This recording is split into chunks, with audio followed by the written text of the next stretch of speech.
கிருஷ்ணகிரி மாவட்டத்தில் முட்டைக்கோஸ் விளைச்சல் அதிகரித்துள்ளதால் விவசாயிகள் மகிழ்ச்சி அடைந்துள்ளனர்.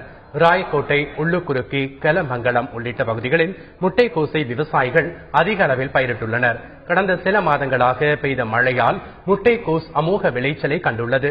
மேலும் மூட்டை ஒன்றுக்கு 400 முதல் 500 ரூபாய் வரை விலை கிடைப்பதால் விவசாயிகள் மகிழ்ச்சி அடைந்துள்ளனர். ராயக்கோட்டை பகுதியில் கோஸ் பயிர் பண்ணியிருக்கோம். இப்போ நல்ல விளைச்சல் இருக்குது. ஏரியா பூரா ஒரு லட்சக்கணக்கான ஏக்கர்ல கோஸ் பயிர் பண்ணிக்கிறதுனால கோஸ் நல்ல லாபத்து கிடைக்குது. ஒசூர் பகுதியில் செண்டுமல்லிப்பூ சாகுபடியில் விவசாயிகள் அதிக அளவில் ஆர்வம் காட்டி வருகின்றனர். பாகலூர், பேரிகை, சூளகிரி உள்ளிட்ட பகுதிகளில் செண்டுமல்லி செடி அதிக அளவில் பயிரிடப்பட்டுள்ளது. குறைந்த செலவில் அதிக லாபம் கிடைப்பதாகவும் விவசாயிகள் மகிழ்ச்சி தெரிவித்துள்ளனர். நாகை மாவட்டம் மயிலாடுதுறை அருகேயுள்ள சோழச்சக்கநல்லூர் பகுதியில் விவசாயி பிலிப் என்பவருக்கு சொந்தமான புடலை பந்தலில் மிக நீளமான புடலங்காய் வளர்ந்துள்ளது.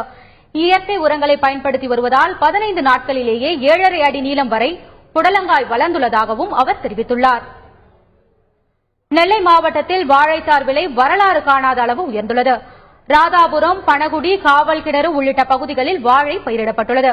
கடந்த சில மாதங்களாக பெய்த மழையால் வாழைப்பயிர்கள் சேதமடைந்ததாகவும் அதன் காரணமாக விளைச்சல் குறைந்ததில் வழக்கமான விலையை விட 4 மடங்கு விலை அதிகரித்துள்ளதாகவும் விவசாயிகள் தெரிவித்துள்ளனர்.